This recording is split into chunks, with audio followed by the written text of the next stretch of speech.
전문가와 함께합니다. 믿을 만한 정보만 쉽고 정확하게 전해드립니다. 홍사훈의 경제쇼.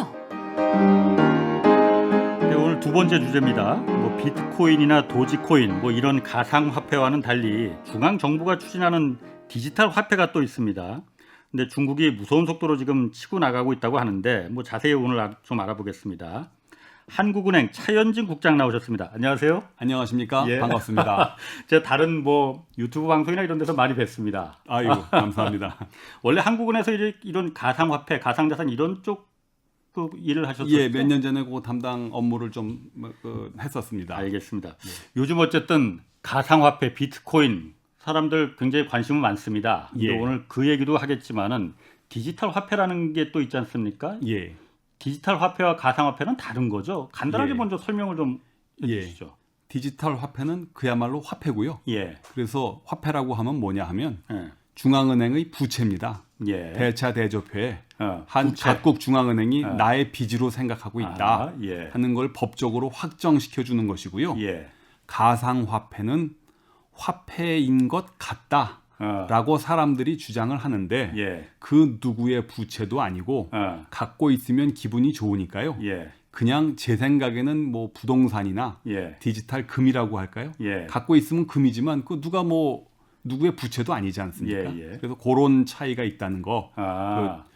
그렇게 네. 비유를 들으시니까 참 예. 확 와닿네요. 예. 갖고 있으면 기분이 좋을 것 같은 뭔가. 네. 예. 그러면은 비트코인 같은 이런 가상화폐는 블록체인 같은 하여튼 해킹할 수 없는 여러 사람이 공유하는 그런 예. 기술을 쓴다고 해서 이게 열풍이 불었어요. 예. 디지털 화폐도 좀 기술적으로는 비슷한 겁니까? 예, 기술적으로는 아마 사람들이 똑같이 말하는 블록체인 기반으로 해서 예. 세계 각국의 많은 중앙은행들이 연구를 하고 있고요. 예. 한 20년 전에는 블록체인 기술이 없이 예. 그냥 중앙은행이 디지털로 화폐를 한번 만들어 보자 예. 해서 핀란드 같은 나라에서 예. 시도를 해본 적도 있어요. 근데 아하. 그런 거보다는 이제 사람들이 다 인류가 주목하고 있는 블록체인 기술 방식으로 한번 시도를 해보자 해서 각국들이 지금 약간 경쟁 비슷하게 지금 연구 내지는 개발의 속도를 내고 있는 걸로 알고 있습니다. 그렇군요. 기술적인 기반은 그러니까 밑바탕은 비슷하군요. 블록체인이라는 해킹 그러니까 불가능하다면서요? 예. 이게 디지털 화폐하면은 우리나라도 지금 하고 있잖아요. 미국도 예. 한다고 하고 가장 지금 치고 나가는 게 중국이라고 해요. 예. 며칠 전에 단오절 때도 중국 정부가 상하이랑 베이징에 많은 돈은 아니지만은 1인당 몇만 원씩 이렇게 좀 나눠주고 그랬대요. 네. 돌아가는지 실제로 작동하는지. 예. 이 중국 같은 경우에는 기업 간 거래에서도 디지털 위안, 디지털 화폐죠. 이거 지금 한번 통용하고 그랬다는데 어떻게 보고 계십니까? 중국이 왜 이렇게 빨리 치고 나가는 거예요? 일단 지금 몇 차례 맛보기식으로 하는 거는요. 약간 이게 쇼 비즈니스인 것 같고요. 쇼. 예. 실질 일단 공식적으로 공표하기는 내년 초 북경 동계 올림픽을 계기로 해서 중국 전역에 쓰겠다 하는 것이 이제 공식적으로 밝혀진 일정인데요. 왜 중국 정부가 공식적으로 그렇게 말한 예, 거예요? 그렇습니다. 그런데 중국 사람들이 그걸 쓰고 안 쓰고는 다른 나라 사람들이 별 관심을 가질 건 아니고요. 거기서 주목해서 봐야 될 것은 거기에 담겨 있는 정치적 함의가 아닌가. 정치적 함의 있다는 뜻이네요. 그렇습니다. 지금 블록체인 기술이 2008년 말에 처음 공개되고 난 다음에 지금 이더리움이니 비트코인이니 하는 것들은 민간인들, 특히 비트코인은 누군지도 모르는 사토시 나카모토라는 사람이 만들었고 그거의 프로토콜을 어떻게 바꾸자. 소위 말해서 이제 하드 포크라든지 이런 여러 가지 표준을 정할 때는 자기네들끼리 인터넷으로 해서 협의를 해가지고 이러쿵저러쿵 바꾸고 있지 않습니까? 그런데 만약에 블록체인 기술이 우리 인류에 공식적으로 적용돼야 될 분야가 있다면 그거는 식품위생, 보건 이쪽에 해당하는 원산지 증명이라든지 국제 무역에서의 물류 이런 거에 적용될 가능성이 많은데요.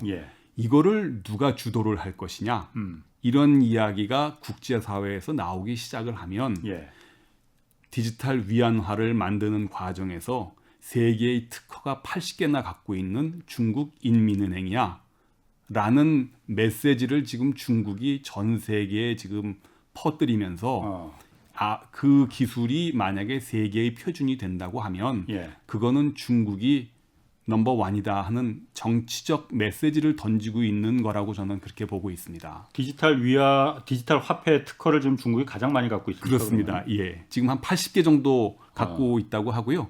제가 그 결제 업무를 담당할 때 그 담당하는 조직 사람도 만나보고 있었는데 아주 그쪽에 아주 심취해 있고 아주 자부심이 대단합니다.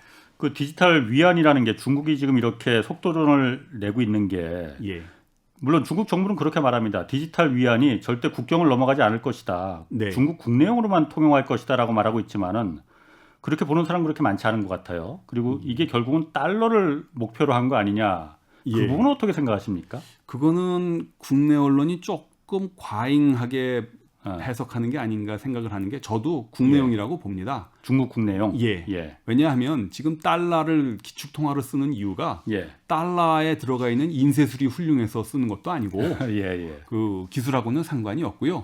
디지털 화폐, 디지털 위안하든 그냥 위안하든 그걸 쓰려면 불편한 것들이 많습니다. 그렇죠. 첫 번째로는 중국 인민은행은 다른 나라 선진국 중앙은행과 달리 독립된 기구가 아니고 중국 공산당에 소속돼 있는 기구입니다. 그래서 통화 정책을 포함해서 모든 것들이 중국 인민들을 위해서 존재하는 공산당의 지시를 받고 하는데 거기에 부채를 우리가 어떻게 국제적 화폐로 쓸 수 있느냐 하는 그런 법적인 문제가 하나 있고요. 그 다음에 유로 달러, 유로엔 그 나라의 통제에 벗어나 있지만 다른 나라 사람들이 쓰고 싶어서 형성되어 있는 유로 달러 시장, 유로엔 시장 뭐 이런 것들이 있지 않습니까? 근데 유로 위안 시장은 없습니다. 왜냐하면 중국 정부의 통제가 강해가지고 그걸 쓰기가 좀 힘든데요. 뭐 금융 상품도 없고 위안화도 그렇습니다. 그래서 그냥 위안화가 됐든 디지털 위안화가 됐든 CBDC가 됐든 아마 그것이 세계적인 패권을 잡는 데는 힘들 것 같고요. 분명한 것은 CBDC를 계기로 해서 CBDC가 그러니까 디지털 화폐죠. 그렇습니다. 중국 그 인민은행이 지금 공산당하고 인민은행이 두려워하는 게 그 마윈의 위챗이나 알리페이 같은 민간 화폐가 지금 10억 인구가 쓰고 있는데 이렇게 되면은 좀 뭔가 20세기 초반에 미국에서 나타났던 강도 재벌처럼 독점 재벌의 문제가 커질 것 같다. 그 두려움 때문에 그 비즈니스를 공산당 쪽으로 갖고 오겠다는 그 시도에서 지금 하고 있는 걸로 보여야 되니까 중국 인민은행의 디지털 위안화는 재벌 정책으로 이해해야 된다는 것이 제 생각입니다. 그러니까 그 중국 가면은 지금 사실 거의 현금이나 신용카드를 쓰지 않고 알리페이나 위챗페이 이런 디지털 페이를 다 쓴단 말이에요. 그러니까 한국 들어오는 사람들도 그러니까 달러 바꿔 들어오지 않는다고 해요.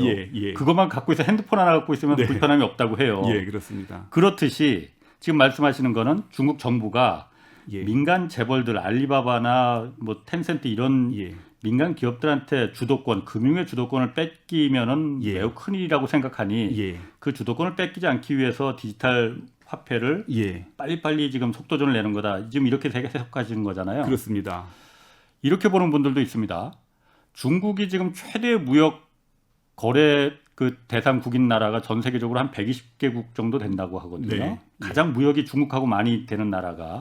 그럼 이런 나라들 같은 경우에 달러로 중간에 결제를 한번 바꾸고 다시 이렇게 하는 것보다 그냥 위안화로 바꾸면 불편하니까 실제 지폐로 바꾸면은 디지털 위안화로 바로 거래하면은 뭐 어떤 환율 같은 환차손 같은 것도 좀 이득을 볼 수 있고 또 어쨌든 중국의 우호적인 제3세계 국가들 같은 경우에는 이걸 선호하지 않겠느냐.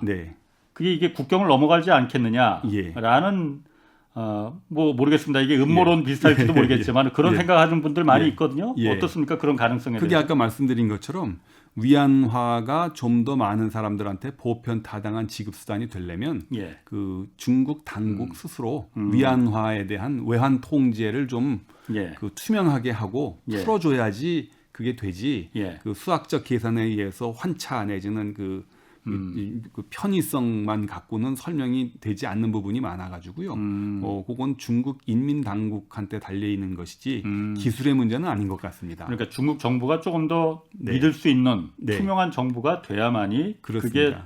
그게 기축통화로서의 그 기능도 가능할 수 있을 거라 이거죠. 예, 그렇습니다. 아, 그렇군요. 그러면 국장님 보시기에는 그 디지털 위안화가 국제적인 어떤 이런 시도를 할 가능성은 없다고 보시는 거예요? 예, 저는 아까 말씀드린 것처럼 중국 국내용 정책이고 국제적으로는 정치적 함의로서 블록체인 기반의 그 국제 논의에서 주도권을 잡아가겠다 하는 그런 시그널을 보내는 작업이라고 저는 보고 있습니다. 중국 정부 입장에서는 어떨까요? 그렇게 하고 싶은 욕심은 생기지 않을까요? 중국 정부 입장에서는 달러에 대해서 워낙 피의식이 좀 많은데.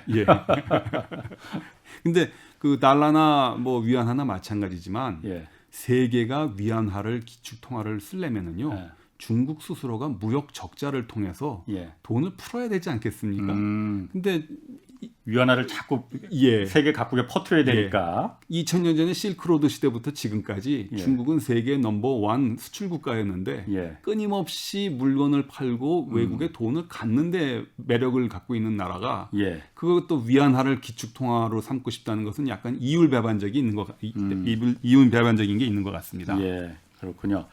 지금 미국도 그래서 그 디지털 달러, 디지털 화폐 지금 이거 준비하고 있다면서요. 그리고 처음에는 연방준비제도 그러니까 미국의 중앙은행이죠. 여기서 디지털 화폐 그렇게 뭐 탐탁지 않은 것 같았던데 뭐 그렇게 서두를 것 없다라고 했는데 지금은 좀 입장이 좀 바뀐 건가 어떤 건가요? 예, 저도 최근에 뉴스를 보고 조금 놀랐는데요. 이제 연준 내부에서는 여전히 좀 부정적인 시각이 많은 것 같습니다. 왜냐하면 연준이 CBDC를 발행한다는 그 얘기는 뭐냐 하면 연준의 컴퓨터 시스템이 전 세계 모든 해커의 아주 좋은 타겟이 된다는 이야기가 되기 때문에 디지털 화폐, 디지털 달러를 발행하면은 연준의 중앙 컴퓨터가 해커들의 표적이 된다. 일단 말씀 계속해 보시죠. 왜 그런지도 이따 좀 설명해 주시고. 그것만 털면 이제 뭐 와장창 또 달러가 들어오니까 그거에 대한 두려움이 있고요. 그 다음에 두 번째로는 연준이 CBDC를 발행해서 중국 인민은행은 아직 그런 생각도 안 하고 있는데요. 일반 개인하고 거래를 한다는 이야기는 상업은행이 갖고 있는 예금이 중앙은행으로 옮겨간다는 얘기가 돼가지고요. 중앙은행의 상업은행화가 됩니다. 지금은 그러니까 이제 모르시는 분들 많이 있을 것 같아요. 각국의 중앙은행이 돈을 발행하면 그걸 상업 민간 은행들한테 나눠줘서 민간은행들이 이제 그 돈을 유통시키는 구조인데 디지털 화폐가 되면은 그런 기능이 무너진다는 거예요? 지금 말씀하신 대로 지금 메커니즘하고 똑같이 중앙은행은 일단 상업은행한테 주고 상업은행이 고객들하고 거래할 때 디지털 화폐를 주고받는다. 그렇게 하면 되는 거 아니에요? 그렇게 하면 되는데요. 그걸로만 끝난다고 그러면 미국이나 한국이나 조폐공사만 없애면 되는 겁니다. 종이돈만 없애면 되는 거죠. 그렇죠. 근데 우리가 CBDC를 매력을 갖고 있는 것은 조폐공사의 폐지가 목적이 아니지 않습니까? 그렇죠. 더 높은 차원으로 보면 상업은행 제도 자체를 확 뒤집어서 중앙은행이 상업은행화가 되는 것까지도 생각을 해야 되는데 그걸 가만히 생각해 보면 여러 가지 문제가 법적인 문제가 생깁니다. 상업은행이 가만히 있지 않겠네요. 그렇죠. 그러면 상업은행들은 예금을 통해서 조달한 자금을 대출하는 것이 아니고 은행채, 채권을 발행해서 조달한 자금을 갖고 대출을 하게 되기 때문에 지금 신용카드 회사하고 비즈니스 모델이 똑같아집니다. 그러네요. 그러네. 여러 가지 골치 아픈 문제가 있어서 연준은 이 문제에 대해서 상당히 소극적인데 지난해 코로나19 위기가 터진 거 보니 비대면 경제가 생각보다 빨리 오더라. 그러면 플랜 B 정도로서 한번 연구는 해봐야 되겠다 하는 것이 최근에 연준 내부에서 이제 좀 모락모락 이야기가 나오는 것 같아요. 그래서 옛날보다는 조금 적극성을 띠는 것 같기는 한데 제가 보기에는 모르겠습니다. 뭐 그렇게 빠른 시일 내에 중국한테 그 주도권을 뺏길까봐 조바심을 갖고 급하게 서두르지는 않을 거라고 봅니다. 제가 지금 얘기 들어보니까 디지털 화폐 그 보급의 가장 큰 걸림돌은 민간 상업은행들의 이 우려심, 밥그릇을 뺏길 수 있다는 예, 그렇습니다. 그 예. 우려가 가장 크겠네요. 예, 그 첫 번째는 상업은행이 되겠고요. 그다음에 조폐공사가 되겠고요. 뭐 조폐공사에 뭐 네. 말씀해 예. 보십시오. 세 번째는 예. 예금보험공사도 있습니다. 아하. 상업은행의 예금이 없어지면요, 예. 예금보험공사가 있을 필요가 없거든요. 아, 그런 건가? 예, 중앙은행하고 예금보험공사하고 어느 게 더 예. 먼저 없어지겠습니까? 오히려 중앙은행이 더 오래 지속이 될 텐데. 그렇죠. 그래서 가만히 보면 생각해야 될 문제가 너무너무 많아가지고요. 중앙은행 당국자들끼리 서로 밀실에 들어가서 서로 자기 고민 털어놓기 시작하면 예. 부정적인 얘기가 사실 더 많이 나옵니다. 그럼 중국은 예. 중국은 물론 은행 시스템이 서방 세계와는 달라요. 중국은 예. 독점화 내지는 중앙은행의 상업은행화, 예금보험사의 폐지 예. 이런 거 아무 생각 없습니다. 그렇죠. 예. 그냥 눈에 보이는 위챗하고 알리페이를 어떻게 때려잡느냐 예. 하는 재벌 정책에 지금 관심이 많아가지고 예. 깊은 문제를 지금 생각해보지 않는 것 같은데, 은행 제도가 상업은행 제도가 300년 이상 된 서구에서 보기에는 예. 이게 너무너무 복잡한 문제들이 많아가지고 예. 빠른 시일 내에 될 것 같지는 않습니다. 그러면 중국은 그렇다 치더라도 예, 지금 우리나라도 네, 그 디지털 화폐 추진하고 있지 않습니까? 그 예. 이주열 한국은행 총재도 네네, 뭐 계신데 지금 모시고 있는 분이잖아요. 네. 예, 예. 이주열 총재도 하반기에 예, 이 디지털 화폐 CBDC 네, 이거 모의 실험하겠다 지금 그 말하고 있지 않습니까? 네네, 그러면 우리나라도 모의 실험하겠다는 거는 언젠가는 이거를 갖다 쓰겠다는 건데 예, 당장 말씀하신 네. 가장 큰 우려는 예. 뭐 조폐공사, 예금보험공사보다도 예.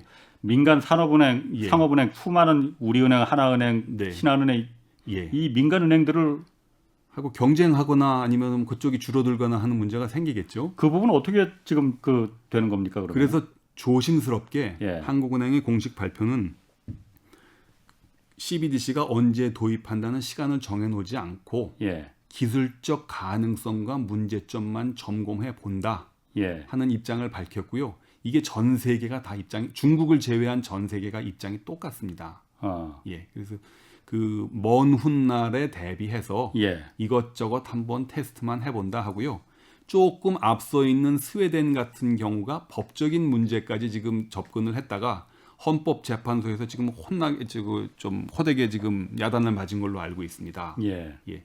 CBDC를 쓰려면 PC나 스마트폰이 있어야 되는데 중앙은행이 그걸 공짜로 국민들한테 한 사람씩 나눠줄 게 아니라면 그거 있어야지만 쓸 수 있는 화폐를 공급한다는 것은 예. 그것은 법정 화폐로서의 자격을 잃는 것이다 해가지고 헌법재판소가 일단 법정 화폐로 인정할 수 없다는 입장을 밝혀가지고 스웨덴 의회하고 중앙은행이 지금 고민을 좀 하고 있는 걸로 알고 있습니다. 이 CBDC가 생각보다 복잡합니다, 이거. 그러게 지금 예. 들어보니까 간단한 건 아니네요. 예, 그렇습니다. 말씀하신 대로 예. 스마트폰이나 컴퓨터를 누구나 다 갖고 있는 건 아니잖아요. 예, 예. 돈은 누구나 다 갖고 있지만은 그렇습니다. 지금 다른 예를 제가 설명을 드리자면 이제 헌법 같은 건데 예. 우리나라 헌법을 라틴어나 스페인어로 쓴다고 그러면 누가 이해를 하겠습니까? 국어로 써야 되고요. 그렇죠. 그 국어를 알려주기 위해서 의무 교육을 시켜서 국어를 가르치지 않습니까? 예.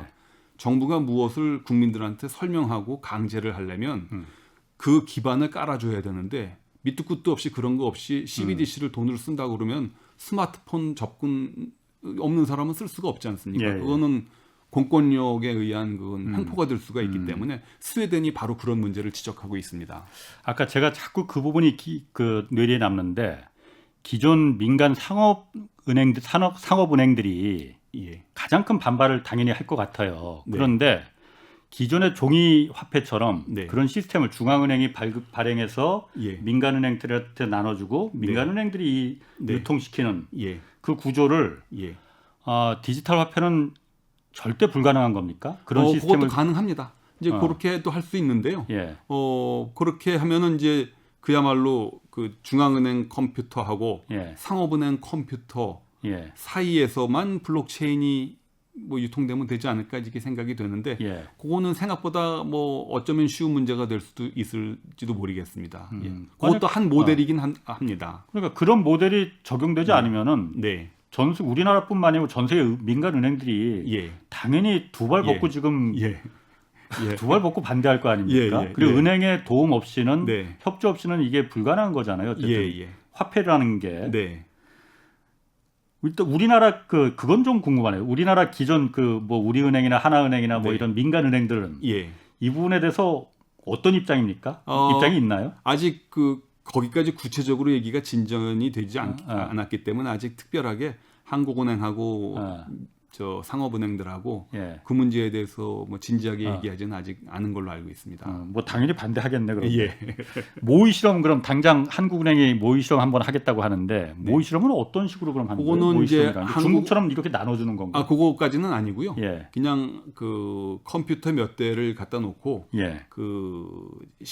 마치 실제 거래가 있었던 것처럼 뭐 부산도 되고 강릉도 되고 이런 데에서 끊임없이 지출 신호를 보내는 것을 충돌 없이 지연 시간 없이 잘 처리를 하는지 그때 어떤 문제가 생길 수가 있는지 이런 것들을 쭉 점검할 것으로 그렇게 알고 있습니다. 그러니까 컴퓨터 시뮬레이션이군요. 그러니까 네, 그렇습니다. 일종의. 예.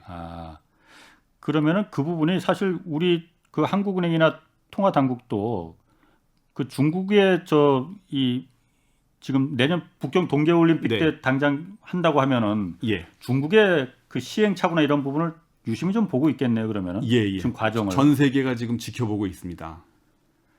그러면 한국은행이 만약 이거 모의 실험까지 한다는 거는 언젠가는 한다는 걸 전제로 하니까는 모의 실험을 하는 거지 안 할 생각이면 모의 실험 하지 않을 거 아니에요. 아주 곤란한 질문이신데요. 언제 할지 모르는 실험을 하고 있는 거죠 지금. 하기는 하는 겁니까? 그러면? 예. 지금 뭐 하반기 7월 달부터 아마 연말까지 계속 시뮬레이션을 하는 걸로 이렇게 계획이 돼 있습니다. 이게 꼭 해야 되는 거예요? 왜 안 하면 안 되는 거예요? 그러면은 이게 기본적인 질문이지만은 중간은 가야 되지 않겠습니까? 근데 한국은행은 지금 실험하는 속도가요. 전 세계 중앙은행들 중에 그래도 상위권에 있습니다. 아주 중국이나 스웨덴처럼 앞부분은 아니지만 여러 가지 속도를 보면 우리가 뭐 IT 강국인데 중앙은행이 뭐 그런 부분에서 뭐 다른 데보다 뒤질 리는 없죠. 그래서 상당히 앞서가는 편이기는 합니다. 그렇군요. 자, 그럼 디지털 화폐는 이제 거기까지 가고 디지털 화폐 하면은 당연히 먼저 나온 게 지금 암호화폐, 가상화폐, 뭐 비트코인 이거 아닙니까? 뭐 차국장님 다른 데서 여러 군데 이제 발언하신 거 보면은 디지털 화폐 이거 다 사기다. 아니 디지털 화폐란다. 가상화폐 이거 다 사기다. 이거 매우 큰일 날 수 있다라는 의견을 계속 전지를 하셨어요. 모르는데 따님한테도 좀 핀잔 들으셨다고 그런 얘기 하지 말라고. 그렇게 보는 근거는 뭡니까? 딸 견해요, 제 견해. 아니 그러니까 따님은 왜 그렇게 생각한 거고 차국장님은 왜 이 사기라고 보시는 건지. 뭐 딸이 버는 아버지가 뭐 부동산이든 주식이든 뭐 투자를 해서 성공한 적이 없어가지고 좀 시원찮게 보기 때문에 모르면 가만히 계세요 하는 그런 시각이 좀 있는 것 같고요. 제가 보기에는 오늘 홍사원의 경제쇼에서 제가 분명히 말씀드리는데 화폐가 아닌 이유는 두 가지가 있습니다. 일단 자본주의적인 시각에서 보는 거하고 반자본주의 시각에서 보는 두 가지 견해가 있는데요. 먼저 반자본주의, 칼 마르크스 견해부터 소개해드리면 마르크스가 이런 얘기를 했어요. 저 사람이 왜 왕인지를 보려면 그 사람 관상을 봐서도 안 되고 뭐 풍채를 봐서도 안 되고 벌 바깥에 있는 신하와 백성들이 그 사람을 쳐다보는 시각과 신뢰에서 찾아야 된다. 즉 그거를 보면 안 되고 관계와 신뢰를 봐야 된다는 게 근데 이제 포인트인데 그래서 뭘 의미하느냐? 화폐도 이게 왜 화폐인지를 알려면 국민들의 신뢰가 왜 내재 가치가 하나도 없잖아요. 법정 화폐는 왜 화폐를 보느냐 하면은 법정 화폐도 물론 내재 가치는 없죠. 그냥 종이 조각이지. 그걸 국민들이 돈이라고 생각하는 쓰는 이유는 법적인 강제력이 있기 때문이 그런 건데. 민간이 만드는 가상화폐는 강제력이 없지 않습니까? 그러니까 반대하는 사람이 국민의 절반이라고 그러면 절반은 돈이 될 수가 없는 거고요. 그게 이제 마르크스 견해고 또 자본주의 견해로 말씀을 드리자면 또 대공황 때 자본주의를 살렸던 케인즈라는 경제학자를 얘기를 안 할 수가 없는데 케인즈는 경제학자들의 화폐에 대한 설명이 다 틀렸다. 뭐 지급수단, 계산 단위, 가치 저장 수단 이렇게 나열식으로 얘기하는데 나열해서 될 게 아니고 상층부와 하층부, 우선 기능과 부차적 기능이 둘로 나누어져 있는 걸 우리 동료 경제학자들이 모르는 것 같다. 예. 조금 어려운 얘기입니다만 또 조금 더 설명드리자면 의자 같은 걸 보면요. 예. 앉는 게 주된 기능이고요. 예. 딛고 올라가서서 저기 높은데 전구 가는 게 부차적인 기능이지 예. 않습니까? 부차적인 기능하고 본질적인 기능을 헷갈리면 예. 나중에 올라가서 물건 꺼내는 데는 사다리가 더 좋은데 사다리도 의자네? 이렇게 얘기가 되지 않습니까?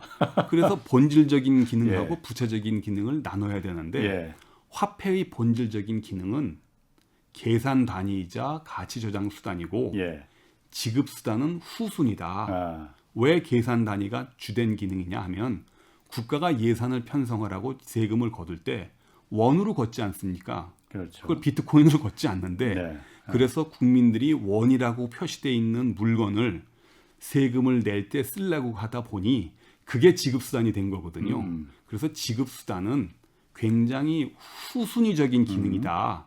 의자로 치면 물건 뭐 전구 갈 때 쓰는 그런 네. 거 정도인데 앞뒤가 바뀌었다. 예. 선후를 분명히 하자면 화폐의 본질적인 기능인 계산 단위와 가치 저장 수단인 걸 보면 가상화폐는 그건 아니지 않느냐 해서 마르크스가 봐도 화폐가 아니고 케인즈가 봐도 돈이 아니다 하는 걸 제가 여러 사람들한테 말씀을 드리고 있습니다. 의자와 사다리 이렇게 뭐 비유를 들어서 설명하시니까 예. 참 매우 그럴듯하네요. 자, 그런데 예. 그렇다 하더라도 예. 그러니까 국가가 이걸 이 법정 화폐로 인정 안 한다고 했지만 지금 법정 화폐로 인정한다는 나라가 지금 나오고 있지 않습니까? 예. 엘살바도르가 지금 발표를 예. 했고 예. 그 뒤에서 뭐 탄자니아, 파라과이 이런 나라들도 지금 검토한다고 해요. 예. 뭐 물론 이런 나라가 선진국은 아닙니다. 물론 예. 그래도 국가인데 예. 이런 나라들이 법정 통화로 돈으로 인정한다면은 이거 어떻게 봐야 되는 건가요? 제가 보기에는 그 표현의 문제가 있다고 보는데요. 예. 가상화폐를 법정화폐로 지정을 한 게 아니고요. 예. 그 불가피하게 예. 그거를 그냥 현실을 수용을 했다 이렇게 봐야 될 것 같습니다. 지금 그런 나라들이 예. 대부분 자기네 나라 화폐가 없이 달러를 이미 예. 돈으로 쓰고 있는 나라인데 네. 만약에 미국이 지금 엘살바도르 같은 데가 그런 나라인데 예. 미국하고 관계가 개선이 나빠져서 옛날에 파나마처럼 예. 미국이 달러를 동결하거나 그러면 자기네 나라 돈을 못 쓰게 되지 그렇죠. 않습니까? 예. 그런 국가 안보 차원에서 이것도 돈으로 쓰겠다 하는 그런 차원으로 봐야 되는데 뭐 그게 큰 의미는 없는 것 같고요. 예. 그렇게 비리비리한 나라들의 사례를 굳이 따지자 보면 예. 구한말 한국이 우리나라 대한제국이 그랬습니다. 예. 고종 황제가 환이라는 화폐 단위를 선언했음에도 불구하고 실제로 부산이나 인천에서는 청나라 은화, 일본 제1은행권, 예. 스페인이나 필리핀의 페소와 미국의 달러화가 다 섞여서 썼지 않습니까? 예. 고종 황제 시절에 필리핀 페소가 여기서 돈으로 썼다고 해서 필리핀의 국격이 올라가거나 필리핀 페소화의 가치가 높아지진 않았지 않습니까? 예. 그거는 그냥 힘없는 나라의 해프닝 정도로 봐야 될 것 같습니다. 큰 의미를 두는 만한 건 아니라 이거죠. 그렇습니다. 예. 뭐 엘살바도르는 그렇지만은 예. 지금 사실 비트코인 뭐 그 도지코인 이런 그 가상 화폐들이 이게 화폐라고 불러야 될지는 사실 모르겠지만은 예. 일론 머스크가 사실 이 부분을 굉장히 띄워놓은 게 있잖아요. 예, 제가 보기엔 나쁜 사람 같아요. 저도 굉장히 나쁜 사람이라고 봅니다. 예. 왜 나쁜 사람이라고 보세요? 이 사람 일단 왜 그러는 거예요, 자꾸? 아마 그 관심 있게 본 사람들은 그 이유를 좀 어느 정도는 알 것 같은데요. 예. 1사분기에 테슬라사의 이익을 보면요. 자동차를 팔아서 벌은 영업이익보다는 예. 가상화폐에 투자해서 얻은 영업 외 수익이 훨씬 큽니다. 예. 근데 어떤 회사든 예. 본업을 때려치고 예. 부업으로 돈을 많이 벌면 이상하잖아요. 예. 그건 좀 정상이 아니죠. 그렇죠. 그렇기 때문에 예. 영업 외 이익을 영업이익으로 포장을 하려면요. 비트코인도 테슬라를 살 때 그 지급 수단으로 인정을 한다고 해야지 예. 비트코인에서 얻은 수익이 영업이익이 되는 겁니다. 아하. 그러니까 예. 사실 일론 머스크가 발언을 했다가 취소했다가 지금 예. 이러는 게요. 예. 제가 보기에는 분식회계라고 봅니다. 분식회계. 예. 영업 외 이익을 영업이익으로 뒤집으려고 하는 아주 고도의 그 그런데 이게 미국 수사당국이나 이런 데서 그럼 이거 왜 가만히 놔둡니까? 그거 아마 좀 있으면 조사할지도 모르겠습니다. 그 분명히 영업 외 이익과 영업 이익을 혼동시켜서 그게 분식회계죠. 그렇습니다. 그러니까. 그래요. 그러면은 그럼 의도가 분명히 있는 거라고 보시는 거예요? 일론 머스크 경우에는 상당히 있다고 봅니다. 저는. 앞서서 그러니까 디지털 화폐 이제 쭉 얘기를 나눴어요. 그러면 디지털 화폐와 가상화폐, 뭐 암호화폐 이게 같이 공존할 수 있는 건지, 디지털 화폐가 어느 정도 아까 어려움은 많이 있을 것 같아요. 제가 봐도. 근데 어느 정도 좀 자리를 잡거나 그렇게 되면은 가상화폐들은 어떻게 되는 겁니까? 가상화폐가 살아남을 수 있는 공간은 그 불법 자금, 그 테러 자금 내지는 이런 용도로는 여전히 국경을 넘는데 굉장히 쉬운 수단이니까요. 그쪽으로는 아마 계속 수요가 있을 것 같고요. 그러기 때문에 각국 당국의 규제와 감시가 더 강해져 가지고 쫓고 쫓기는 싸움이 지금 내년부터 이제 본격화되지 않을까 이렇게 저는 추측을 하고 있습니다. 그럼 결론적으로 궁극적으로는 어떻게 되는 겁니까? 그럼 가상화폐는 다 그러면은 다 제로가 돼 버리는 거예요? 그렇게 단언을 하면 이제 투자하고 있는 사람들한테 좀 미안한 말씀이 되겠는데 일단 제가 보기에 제가 뭐 조금 그 설명을 드리자면 일단 북경 올림픽을 계기로 해서 비트코인에 대한 환상은 좀 어느 정도 줄어들 겁니다. 왜냐하면 블록체인 기술을 적용한 게 별거 아니구나. 이렇게 쓰는 거로구나. 거기다 우리가 왜 더 프리미엄을 주고 이걸 사야 되지? 하는 게 생겨가지고요. 블록체인에 대한 호기심이나 이런 환상은 좀 깨질 거고요. 그렇기 때문에 암호화폐에 투자하는 사람들이 치고 나올 반론이 분명합니다. 중국 인민은행이 발행하는 것은 프라이빗 체인이고 블록체인이고 폐쇄된 공간에서 중앙은행이 발행하는 거지 않습니까? 근데 비트코인이나 이더리움은 여러 사람이 오픈된 네트워크이기 때문에 그런 퍼블릭 블록체인은 영원하고 우수하다 해서 블록체인에 대한 환상이 깨지는 순간 블록체인은 빼버리고 분산 원장이냐 집중 원장이냐 거기의 싸움으로 될 텐데요. 제가 항상 어느 분들한테나 얘기하고 있는 것이 분산 원장이라는 말을 하지 말아라. 원장이라고 하는 것은 예금 통장이나 주식을 잃어버리면 발행했던 사람들이 잃어버린 통장이나 주식은 다 무효화하고 새로 발행을 하지 않습니까? 그렇죠. 원장의 목표는 소유권을 보호하는 데 있습니다. 그런데 비트코인 잃어버리면 누가 보상해 주나요? 안 보상해 주거든요. 한국은행도 돈 잊어버린 사람한테 다시 재발행 안 하기 때문에 한국은행은 원장을 관리하지 않는 거거든요. 근데 소유권을 보호해 주지 못하는데 원장이란 말을 쓰지 말아라. 그래서 분산 원장이란 말 자체가 그걸 사람들을 상당히 현혹시키는 표현이 되는데 결국 분산 원장이냐 집중 원장이냐 하는 문제로 남았을 때는 점점 비트코인 실체를 알게 될 거라 이거죠? 그렇습니다. 알겠습니다. 자, 오늘 여기까지 하겠습니다. 내일 다시 찾아뵙겠고요. 지금까지 경제와 정의를 다잡는 홍반장 홍사훈의 경제쇼였습니다.